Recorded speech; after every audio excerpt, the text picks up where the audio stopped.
Hello and अस्सलाम वालेकुम everyone, welcome to the wisdom school of accountancy.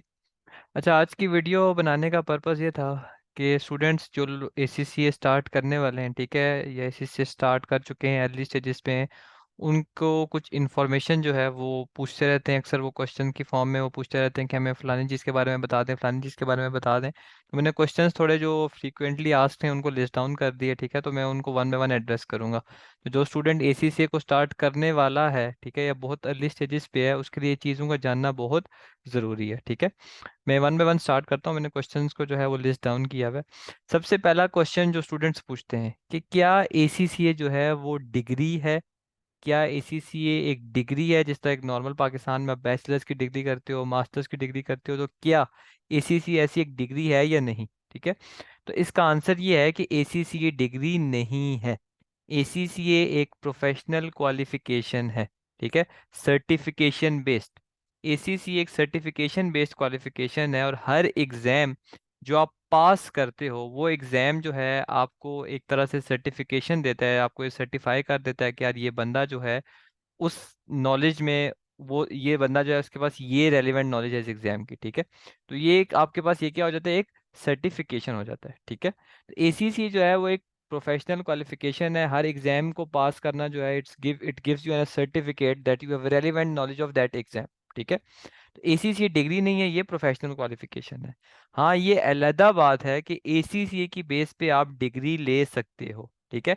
ACCA की base पे आप डिग्री ले सकते हो, उस सवाल को मैं आगे जाके अभी एड्रेस करूंगा, ठीक है, कि डिग्री आप कैसे ले सकते हो, सही है। और एसीसीए की बेस पे जो आप डिप्लोमा, जो स्टूडेंट्स पूछते हैं कि सर जो फाउंडेशन डिप्लोमा होता है, ठीक है, आरक्यूएफ लेवल, जो आपका इंटरमीडिएट का डिप्लोमा जो बेसिकली होता है, जो आप एफ ए 1 एम ए 1 पास करते हो, इसका certificate, F A 2 M A 2 pass करते हो, इसका सर्टिफिकेट, F1 F2 F3 पास करते हो, इसका सर्टिफिकेट, एफडी का सर्टिफिकेट कैसे मिलता है, मैं आपको वो भी बताऊंगा, ठीक है। तो अभी के लिए मैं आगे जाके आपको वो चीज़ें वन बाय वन एड्रेस करूंगा। लेकिन अभी के लिए मैं आपको बता दूं कि ACCA is not a degree, it's a professional qualification and certification. दूसरा क्वेश्चन जो स्टूडेंट्स पूछते हैं कि हम एसीसीए कब स्टार्ट कर सकते हैं। जिस तरह यूनिवर्सिटीज़ में दो इनटेक्स होती हैं, ठीक है, मार्च में होती है, मार्च अप्रैल में, और फिर सितंबर अक्टूबर में होती है पाकिस्तान में, और ऑल ओवर द वर्ल्ड भी इसी तरह दो इनटेक्स यूजली होती हैं। तो एसीसीए की क्या इनटेक होती है, एसीसीए में कब स्टार्ट कर सकता हूँ, क्या मैं सिर्फ मार्च में स्टार्ट कर सकता हूँ, क्या जून में, क्या अक्टूबर में, क्या दिसंबर में, मैं कब स्टार्ट कर सकता हूँ, ठीक है। तो एसीसीए जो है वो आप कभी भी स्टार्ट कर सकते हैं, ठीक है। आप चाहे जिस मर्जी महीने में स्टार्ट करना चाहें, साल के आप जिस मर्जी महीने में चाहें, आप एसीसीए जो है वो स्टार्ट कर सकते हैं, ठीक है। एसीसीए को एंटर करने का बहुत ही सिंपल प्रोसेस है। एंटर करने का प्रोसेस ये है कि ऑनलाइन जो है आप एसीसीए रजिस्ट्रेशन करा सकते हैं, ठीक है। जो रेलिवेंट डॉक्यूमेंट्स वो मांगेंगे आप अपलोड करके आपकी ईमेल प्रोसेस हो जाती है, ठीक है। जो रजिस्ट्रेशन फी होती है वो जब आप पे करते हो, और with in 7 to 10 working days आपको रिस्पॉन्स आ जाता है, और आपको एक एसीसी रजिस्ट्रेशन नंबर जनरेट कर दिया जाता है, ठीक है। तो एसीसी आप जब मर्जी स्टार्ट करना चाहें, आप तब स्टार्ट कर सकते हैं, ठीक है। एलिजिबिलिटी रिक्वायरमेंट्स एसीसी के लिए क्या होती हैं कि जो स्टूडेंट जिसका कोई अकाउंटिंग बैकग्राउंड हो, ठीक है, तो वो तो एसीसी में हो सकता है डायरेक्ट एंट्री ले ले, डायरेक्ट एसीसी में F1 से स्टार्ट करे। लेकिन जिसका अकाउंटिंग बैकग्राउंड नहीं होता, जैसे मेरा प्री इंजीनियरिंग बैकग्राउंड था, तो मुझे एसीसीए फाउंडेशन डिप्लोमा, या जिसको फाउंडेशन इन अकाउंटेंसी भी बोलते हैं, वो पहले करना पड़ा, ठीक है। तो मुझे वो एग्जाम्स एक्स्ट्रा देने पड़े। तो एसीसीए जिस बंदे ने मैट्रिक भी किया हो ना, तो वो भी एफडी के रूट से एसीसीए में एंटर कर सकता है, ठीक है। एसीसीए फाउंडेशन डिप्लोमा और एसीसीए ये दोनों सेपरेट चीज़ें हैं, ये चीज़ आपने याद रखनी है, ठीक है। ये दोनों सेपरेट चीज़ें, सेम चीज़ें नहीं है। फाउंडेशन डिप्लोमा जब आप करते हैं, आपका अकाउंट एसीसीए में कन्वर्ट होता है, तब जाके आप यानी कि ऑफिशियली एसीसीए में मूव करते हैं। तो एसीसीए को एंटर करने का रूट ये है कि आप फाउंडेशन डिप्लोमा के 7 पेपर्स पास करें, फिर आपका अकाउंट एसीसी अकाउंट में ट्रांसफर हो जाएगा। और आपकी जो एसीसी की डेट स्टार्ट होगी वो भी जब आप एफडी कर चुके होंगे उसके बाद स्टार्ट होगी। उससे पहले जो रजिस्ट्रेशन डेट होती है वो एफडी के हवाले से होती है, ठीक है। तो ये भी एक इंपॉर्टेंट चीज़ है जो कि काफ़ी स्टूडेंट्स को नहीं पता, ये पता होनी चाहिए। तो एसीसी मैंने आपको बता दिया, आप जब मर्जी स्टार्ट करना चाहें कर सकते हैं। और एफडी और एसीसी में फ़र्क है, ठीक है। एफडी आपको एक पाथवे देता है टू एंटर एसीसी। फिर थर्ड सवाल जो स्टूडेंट बहुत ज़्यादा पूछते हैं कि क्या इंस्टीट्यूशन कंपलसरी हैं, क्या फिजिकली जाके क्लासेस लेना मेरे लिए ज़रूरी है, क्या अगर मैं फिजिकली क्लासेस एसीसी की नहीं लूँगा इंस्टीट्यूट में जाके, तो क्या मेरी एसीसी की डिमांड या मेरी एसीसी की वर्थ कम तो नहीं होगी। तो देखें, institutions are not compulsory at all. ACCA आप सेल्फ स्टडी भी कर सकते हैं, एसीसीए आप ऑनलाइन क्लासेस के थ्रू भी कर सकते हैं। एसीसीए आपको ये फ्लेक्सिबिलिटी प्रोवाइड करता है। और considering the current situation of Pakistan, ठीक है, तो देखें ना, आप जो है अगर ऑनलाइन पढ़ते हैं तो ऑनलाइन पढ़ने के आपको कितने बेनिफिट्स हैं। सबसे पहला बेनिफिट ये है कि आप ट्रैवलिंग कॉस्ट को अवॉइड कर सकते हैं, ठीक है। आप आना जाना, ठीक है, तो फिर बंदे को थकावट भी हो जाती है, तो ये चीज़ें आप अवॉइड कर सकते हैं, ठीक है। घर बैठ के इजीली आप पढ़ सकते हैं, ठीक है। प्लस आप जो है फ्लेक्सिबिलिटी भी हासिल कर सकते हैं। फ्लेक्सिबिलिटी क्या, कि आप रिकॉर्डेड लेक्चर्स लें, ठीक है, तो आप रिकॉर्डेड लेक्चर्स को जब मर्जी चाहें, जब आप इजी फील करें, जब आप चाहें कि यार हाँ मैं पढ़ सकता हूँ, अभी मुझे पढ़ने का दिल कर रहा है, तो आप उस टाइम पढ़ लें। आप बाउंड भी नहीं होते कि यार मैंने ऑनलाइन लाइव क्लासेस ली हुई है तो मुझे सुबह 10 बजे क्लास लेनी पड़ेगी, वो लाजमी है, ठीक है। तो ये भी एक बेनिफिट है, ठीक है, ऑनलाइन रिकॉर्डेड लेक्चर्स का ये बेनिफिट है, ठीक है। और बाकी ये है कि ऑनलाइन क्लासेस की जो फ्लेक्सिबिलिटी है वो सबसे की है। एक स्टूडेंट जो कि ज़्यादा पढ़ने वाला है तो वो रिकॉर्डेड लेक्चर्स की बेस पे जल्द अज जल्द सब कुछ कर सकता है, ठीक है।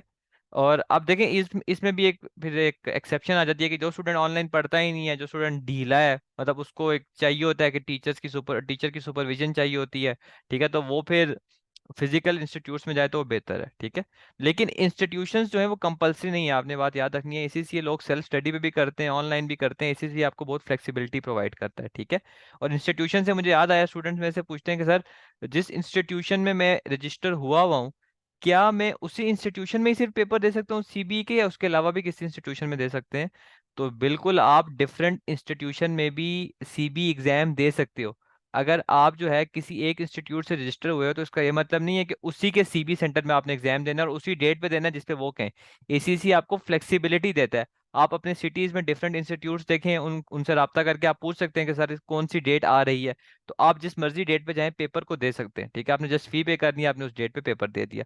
तो सीबी जो एग्जाम होता है, जो फर्स्ट 8 एग्जाम्स आपके होते हैं, फाउंडेशन प्लस F4 का एग्जाम, वो आप जब मर्जी जाएं डिफरेंट इंस्टीट्यूशन में डिफरेंट सेंटर्स पे डेट्स देख के वहां पर बुकिंग करा सकते हैं। तो आप बाउंड नहीं है कि आपने जी अपने इंस्टीट्यूट में ही करानी है, ठीक है। बुकिंग आप जब मर्जी जाएं, जिस स्टेट पे जाएं, आप कंफर्टेबल हो, आप एग्जाम देख सकते हैं, ठीक है, दे सकते हैं। उसके बाद आता है नेक्स्ट चीज के डू मार्क्स मैटर। क्या स्टूडेंट से मेरे से पूछ रहे थे, एसीसी में मार्क्स मैटर करते हैं? अगर मेरे 80% नंबर नहीं आए, या फिर अगर मैं 50-50 पे मैंने पूरा एसीसी पास कर दिया, तो क्या वो वर्थ इट है, ठीक है। ये स्टूडेंट्स पूछते रहते हैं, बहुत सारे स्टूडेंट्स पूछते हैं। तो देखें, एसीसीए में इन generally speaking marks do not matter at all, ठीक है। नंबर ऑफ अटेम्प्ट्स मैटर करती हैं, कितने जल्दी आपने एसीसी किया, ये चीज़ें मैटर करती हैं, ठीक है। मार्क्स आपके मैटर नहीं करते। आप एसीसी अगर 80 मार्क्स से सारे आपने एसीसी किया हुआ है, तो आपको जो है जब आप किसी टॉप फर्म में जाएंगे तो टॉप टॉप फर्म जो है वो अपना उनका इंडक्शन इंडक्शन प्रोसेस होता है, जिसमें वो टेस्ट वगैरह कंडक्ट करते हैं, इंटरव्यूज कंडक्ट करते हैं, ठीक है। तो उसमें कोई क्राइटेरिया नहीं होता कि आपने 80+ मार्क्स लिए होंगे, आपने 70+ मार्क्स लिए होंगे तभी आपको हम फर्म में इंडक्शन देंगे, नहीं। उनका अपना टेस्ट होता है, ठीक है, टॉप फर्म्स का। तो जनरली स्पीकिंग एसीसी में मार्क्स मैटर बिल्कुल भी नहीं करते, ठीक है। अगर आप 50 मार्क्स स्कोर करती हो, सारा एसीसी आपने 50 मार्क्स से कर लिया 3 साल में 4 साल में, तो yes you are good enough, ठीक है।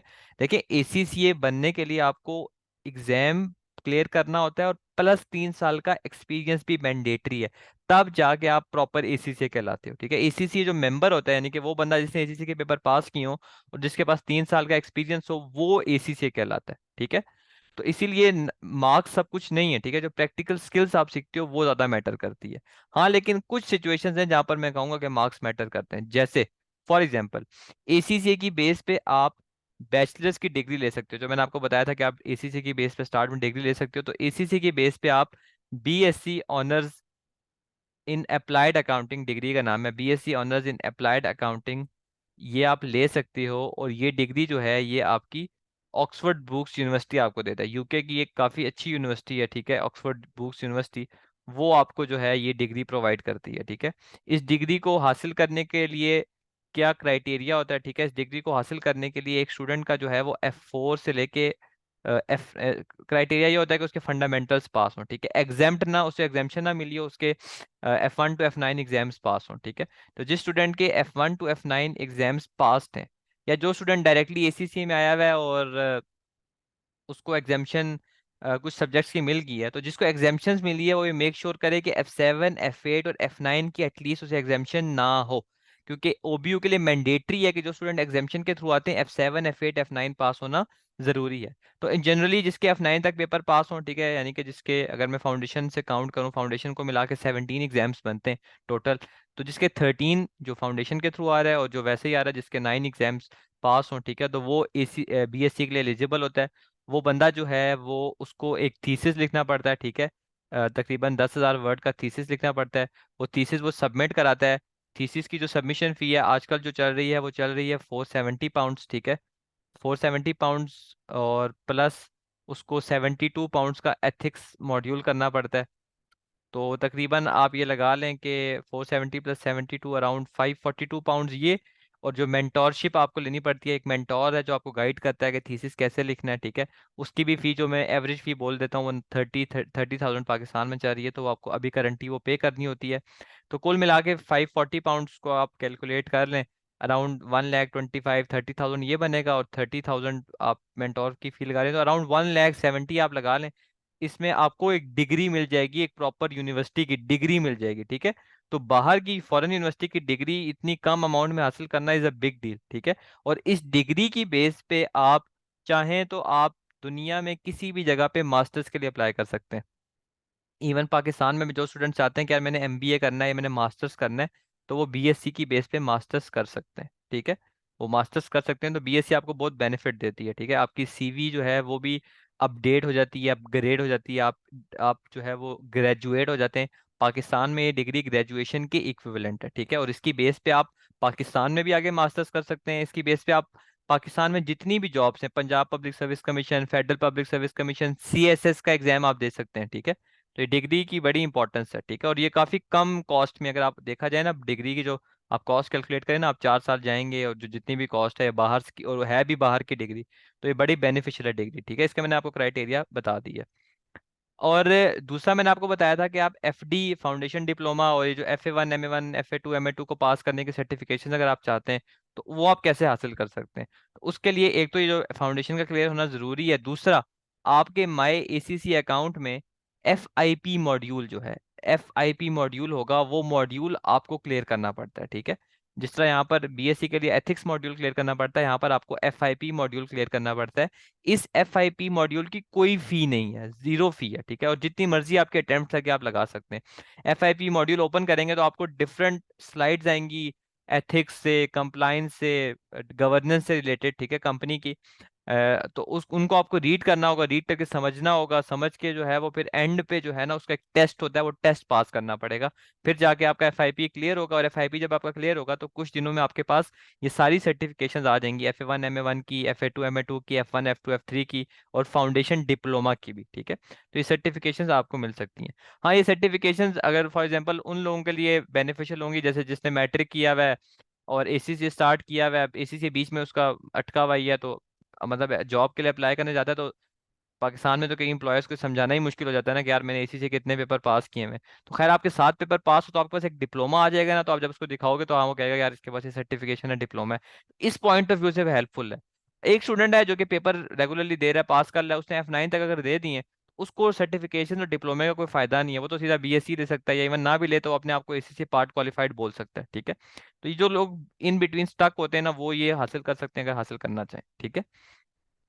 तो खैर, ये तो मैंने आपको बता दिया कि डिग्री कैसे लेते हैं। अब जो मेन सवाल था कि मार्क्स मैटर करते हैं, तो यस, जो आप ये थीसिस लिखते हो या जो डिग्री आप हासिल करते हो, इसके लिए जो कैलकुलेशन होती है कि कितना, कौन से डिग्री की क्या क्लास होनी चाहिए, वो F4 to F9 के एवरेज मार्क्स होते हैं, ठीक है। मैं यहाँ पर आपको बताता हूँ कि अगर आपके F4 से लेके F9 के एवरेज मार्क्स, ठीक है, एवरेज मार्क्स जो है वो आपके 68 हैं, 68 हैं या 68+ हैं, कम से कम 68 हैं, तो आपका प्रोजेक्ट में जो मर्जी ग्रेड है, जो मैंने आपको कहा ना थीसिस लिखना पड़ता है, प्रोजेक्ट लिखना पड़ता है, उसकी भी ग्रेडिंग होती है A B C। तो आपका जो मर्जी ग्रेड है, A आए B आए C आए प्रोजेक्ट में, अगर आपके F4 से F9 की एवरेज 68+ है, तो आपको फर्स्ट क्लास ऑनर्स मिलेगा, ठीक है। जो डिग्री होती है यूके में, आप लोग गूगल पे सर्च कीजिएगा कि ऑनररी ऑनर्स बेस्ड भी डिग्री होती है, ठीक है, फर्स्ट क्लास, अपर सेकंड, लोअर सेकंड, थर्ड। ठीक है। जैसा पाकिस्तान में CGPA चलता है, वहां पर ये ऑनर्स भी चलता है। ठीक है, तो आप इसको रिसर्च करके आप इक्विवेलेंट भी दे सकते हैं कि यार फर्स्ट क्लास ऑनर्स कितने GPA के बराबर है, कितनी परसेंटेज के बराबर है। तो जिसके 68+ मार्क्स हैं वो, उसको उसके पास जो मर्जी उसका प्रोजेक्ट में ग्रेड है उसको फर्स्ट क्लास ऑनर्स मिलेगा। फिर उसके बाद जिसके यानी कि 67 है तो उसको उसके प्रोजेक्ट में A या B ग्रेड आना चाहिए। ठीक है, तो उसको फर्स्ट क्लास ऑनर्स मिलेगा प्रोजेक्ट में। ठीक है, मैं यहाँ पर लिख देता हूँ कि यहाँ पर जिसके 68 मार्क्स हैं उसको प्रोजेक्ट में A B चाहिए। ठीक है, और जिसके 68+ हैं उसके प्रोजेक्ट में A आए, B आए, C आए, इन एनी केस उसको फर्स्ट क्लास ऑनर्स मिलेगा, उसको फर्स्ट क्लास मिलेगा। जिसके 66 आते हैं average marks F4 to F9 के, तो उसको प्रोजेक्ट में A ग्रेड लेना होगा first class honours. First class honours upper most class होती है डिग्री की। ठीक है, और जिसके 61 से 65 हैं तो उसको जो है वो अपर सेकंड मिलता है। अपर सेकंड जो है वो भी बहुत अच्छा है। अपर सेकंड से मुराद आप 70% कंसीडर कर लें। ठीक है, तो upper second honours is also good. ठीक है, तो 61 से 65 जिसके हैं उसके प्रोजेक्ट में जो मर्जी ग्रेड है तो उसको अपर सेकंड ऑनर्स मिलेगा। ठीक है, तो एटलीस्ट यानी कि यहाँ से आपको अंदाजा हुआ इसी से कि मार्क्स की इंपॉर्टेंस का, कि एटलीस्ट जो है ना आपने 61 एवरेज तो आपके होने चाहिए F4 to F9 में, अगर आप डिग्री के लिए जा रहे हैं। अगर आप डिग्री के लिए जा रहे हैं तो इतने मार्क्स को आपने टारगेट रखना है। मैक्सिमम को जाहिर सी बात है आपने टारगेट रखना है, लेकिन ये मैंने आपको बता दिया कि यहाँ पर मार्क्स आपके काउंट होंगे। ठीक है, उसके अलावा marks doesn't matter at all, number of attempts count, कितनी जल्दी आप ACCA कर रहे हैं, क्योंकि आपने प्रैक्टिकल लाइफ में उतरना है, वहीं पर आप एक्सपीरियंस हासिल करेंगे। उसके बाद है एक और क्वेश्चन है कि how long should we have to pay annual subscription. तो कई स्टूडेंट्स को ये बात बताई नहीं जाती, इंस्टीट्यूट्स में भी कई लोग उनको मिस गाइड करते हैं कि एनुअल सब्सक्रिप्शन आपने सिर्फ जब तक आप पढ़ें तब तक देनी है। एनुअल सब्सक्रिप्शन आपको लाइफ टाइम के लिए पे करनी पड़ेगी। For your whole life you need to pay annual subscription, so you need to keep that in mind also. सही है। उसके बाद है can we get job during the studies और should we get job. Okay, और should we get experience during the studies, ये भी एक बहुत कॉमन क्वेश्चन है जो कि स्टूडेंट्स पूछते रहते हैं। तो देखें, और क्या आइडियल टाइम है। तो पहला सवाल कि क्या हम स्टडीज के दौरान जॉब कर सकते हैं। ठीक है, क्या हमें मिल सकती है। तो देखें, ACCA का जो 3 साल का एक्सपीरियंस रिक्वायर्ड होता है टू बिकम ए मेंबर, उसके लिए आप जॉब जब मर्जी करना चाहे कर सकते हैं। इवन इवन आपने अगर FA1 पढ़ा है और साथ साथ आपको कोई जॉब मिल गई है अकाउंटेंसी अकाउंटिंग रिलेटेड फील्ड में, तो yes that job will count towards your 3 years experience. ठीक है, तो जॉब आप जब मर्जी करना चाहें कर सकते हैं। जिस तरह CA में आर्टिकल्स जो होते हैं वो आपको CA इंटर होने के बाद करने पड़ते हैं, ACCA में ऐसा नहीं होता। आप जब मर्जी जॉब करना चाहें तो कर सकते हैं, लेकिन ऑब्वियसली कुछ सर्टन नॉलेज होगी, उसके बाद ही जॉब करना प्रेफरेबल होगा ना। अब वो नॉलेज लेवल क्या है, तो देखें, मैंने ये तो आपको बता दिया कि आप फॉर एग्जाम्पल आप फाउंडेशन करके भी जो है वो ACCA स्टार्ट कर जॉब स्टार्ट कर सकते हैं, नो इशू। लेकिन मैं जो रिकमेंडेशन करता हूँ स्टूडेंट को कि फाउंडेशन पास करके F7 और F8 यानी कि फाइनेंशियल रिपोर्टिंग और ऑडिट एंड एश्योरेंस करके फिर आप जॉब स्टार्ट करें। देखें, आइडियली तो यही है कि आप एक दफ़ा पढ़ाई से जान छुड़ा के जॉब स्टार्ट करते हैं, लेकिन जो स्टूडेंट्स जल्दी करना चाहते हैं वो कर सकते हैं। और जो ऑडिट फर्म में जाना चाहते हैं तो वो फाउंडेशन और F7 और F8 यानी कि फाइनेंशियल रिपोर्टिंग और ऑडिट एंड एश्योरेंस, क्योंकि यही रेलिवेंट नॉलेज है जो उनके काम आएगी प्रैक्टिकल लाइफ में, ये पास करके ऑडिट फर्म में जा सकते हैं। ठीक है, ऑब्वियसली जो बिग टॉप 3 फर्म्स हैं वो सिर्फ इंटर्नशिप बेस्ड रखती हैं, वो जो प्रॉपर ट्रेनिंग जो रखती हैं वो जब एफिलिएट हो जाते हैं यानी कि जब उनके सारे एग्जाम क्लियर हो जाते हैं वो तभी रखती हैं। लेकिन ये है कि मेरी प्रेफरेंस यही है, मैं यही आपको गाइडेंस ये दूंगा कि अगर आप फॉर एग्जाम्पल जल्दी जाना भी चाहते हैं तो ऑडिट फर्म के लिए आपको एटलीस्ट फाउंडेशन F4 और F7 और F8 क्लियर होना चाहिए। बाकी आपके पास फाउंडेशन की नॉलेज इतनी रेलिवेंट है कि आप किसी भी छोटी मोटी बुक कीपिंग फर्म में, आजकल UK बेस्ड फर्म्स का बड़ा ट्रेंड है पाकिस्तान में जो अच्छी फी पे करते हैं, अच्छी सैलरी पे करते हैं, ठीक है, ऑफर करते हैं, वहां पर आप जा सकते हैं। ठीक है, लेकिन आइडली स्पीकिंग आपको पढ़ाई के बाद ही जाना चाहिए, लेकिन yes you can go early as well. ठीक है, उसके बाद है लास्ट क्वेश्चन, और ये बड़ा इंपॉर्टेंट क्वेश्चन है कि FD स्टूडेंट्स के लिए कौन सा एग्जाम उनके लिए चूज करना जरूरी है, कौन सा एग्जाम वो मतलब फर्स्ट किस एग्जाम को करें।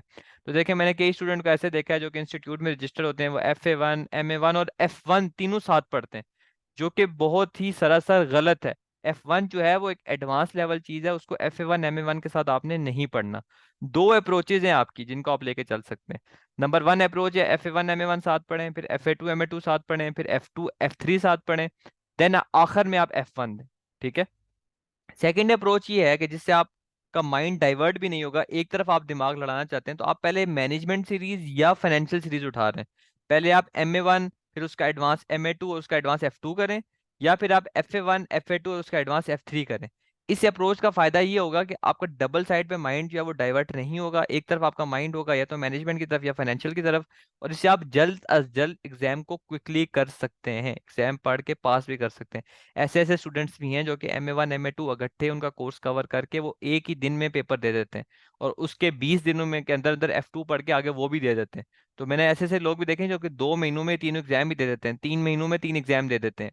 और ये पॉसिबल है, ठीक है, ये पॉसिबल है। तो आपने अप्रोच अपनी ठीक रखनी है। जो भी बंदा इंस्टीट्यूट में जाता है, रजिस्ट्रेशन जो करवाता है फॉर एग्जांपल, ठीक है, तो हमेशा याद रखिएगा कभी भी एडवांस में सारी फी आपने सबमिट नहीं करानी। जिस जिस चीज जो चीज आप पढ़ रहे हैं, जैसे आप F1 MA1 पढ़ रहे हैं, तो आप सिर्फ उन्हीं की सबमिट कराएं, क्योंकि जब आप सारी सबमिट करा जाएंगे फिर आप बाउंड हो जाएंगे उनके साथ, अपने आपकी कोई आज़ादी नहीं होगी, ठीक है। ACCA का मकसद यही है, फ्लेक्सिबिलिटी प्रोवाइड करना। लोग घर बैठ के पूरा पूरा ACCA कर लेते हैं, ACCA आपको फ्लेक्सिबिलिटी देता है कि जब मर्जी चाहे पेपर दो, तैयारी जहां मर्जी से करो, सेल्फ स्टडी पे करो। यही तो ACCA की खूबी है, ठीक है, ये तो ACCA में एक अच्छी चीज़ है। तो आपने कभी भी इंस्टीट्यूट में पूरे फाउंडेशन के लिए रजिस्ट्रेशन नहीं करानी, पूरी पूरी फी पे नहीं करनी। जितने लेवल ऑफ सब्जेक्ट, जितना जो सब्जेक्ट्स आपने पढ़ने स्टार्टिंग वाले उनकी फी पे करें। उससे आपको आइडिया होगा कि टीचर्स कैसे हैं, क्योंकि ऐसे ऐसे स्टूडेंट्स हैं, मैं इंस्टीट्यूट के नाम कोट नहीं करूंगा। हाँ, ये मैं कहूँगा कि टॉप जो इंस्टीट्यूट्स हैं पाकिस्तान में, ऊंची दुकान फीकी पकवान वाली बात है कि वहाँ के स्टूडेंट्स काफ़ी प्रॉब्लम्स फेस कर रहे हैं फाउंडेशन में, क्योंकि उनको सही पढ़ाया नहीं जा रहा, ठीक है। तो ये काफ़ी कंप्लेन्स हैं, और काफ़ी स्टूडेंट्स ऐसे हैं जो कि हमारे पास इंस्टीट्यूट से ही आए हुए हैं। अब उनकी मजबूरी हो जाती है कि वो बाउंड हो जाते हैं, फीसें उन्होंने सारी दी हो जाती हैं, वो मजबूर हो जाते हैं, वो फिर हमें भी फी देते हैं, ठीक है। लेकिन हम लोग, अल्लाह का शुक्र है कि हम लोग एक रीजनेबल फी चार्ज करते हैं। हमारा जो मकसद था इसमें आने का, यूट्यूब पे लेक्चर्स भी अपलोड करने का, कि स्टूडेंट सपोर्ट हमने देनी है। अब जो स्टूडेंट्स MA1 के लेक्चर्स देखते हैं, FA1 के लेक्चर्स देखते हैं, उन्हें पता है कि वो कितने बेनिफिशियल है, उनको पढ़ के वो फ्री में एग्जाम पास कर रहे हैं। तो हमारा पर्पस और गोल स्टूडेंट सपोर्ट ही है। इसीलिए जो हमारा मेन चीज़ है कि हमने फी रीजनेबल रखी हुई है, ठीक है। ये चीज़ आप लोगों ने याद रखनी है, ठीक है। कभी भी इकट्ठे फी सबमिट आप ना कराया करें, ठीक है। कभी भी पूरे 7 पेपर्स की फाउंडेशन की इकट्ठे फी सबमिट नहीं करानी, सही है। तो ये कुछ क्वेश्चंस हैं जिनके बारे में मैंने ज़रूरी समझा कि आप लोगों को एड्रेस कर दूं, और जिस बच्चे ने स्टूडेंट ने इसी से स्टार्ट करना है, वो इन चीज़ों को माइंड में रखे, ठीक है। पाकिस्तान में आपको पता है इकोनॉमिक क्राइसिस भी चल रहे हैं, पाउंड का रेट्स भी इन्फ्लेट कर रहा है, ठीक है। और ये सारी चीज़ें आपको माइंड में रखनी चाहिए। एग्जाम फी के पॉइंट ऑफ व्यू से आप कभी भी अपनी सेविंग नहीं कर पाओगे, क्योंकि वो तो आपको पे करनी ही करनी है। हाँ, जो ट्यूशन फी है उसको आप रिड्यूस कर सकते हो। जैसे फॉर एग्जांपल आपने MA1 यहाँ से फ्री पढ़ लिया, यूट्यूब चैनल से FA1 फ्री पढ़ लिया, पास कर लिया, तो आपने ट्यूशन फी बचा ली, ठीक है। आगे आपने रीजनेबल ऑप्शंस देखी, उससे आप ट्यूशन फी की कॉस्ट बहुत बहुत बहुत कम कर सकते हो as compare to physical institutes, ठीक है। ये सारी चीज़ें जो कि आपके माइंड में आनी चाहिए, माइंड में होनी चाहिए, ठीक है। और ठीक है, फिर टेक केयर। कोई भी और क्वेरी हो तो आप साथ साथ पोस्ट किया करें, मैं रेगुलरली ऐसी वीडियोस जो है उनमें ये क्वेरीज आपकी एड्रेस करता रहूँगा।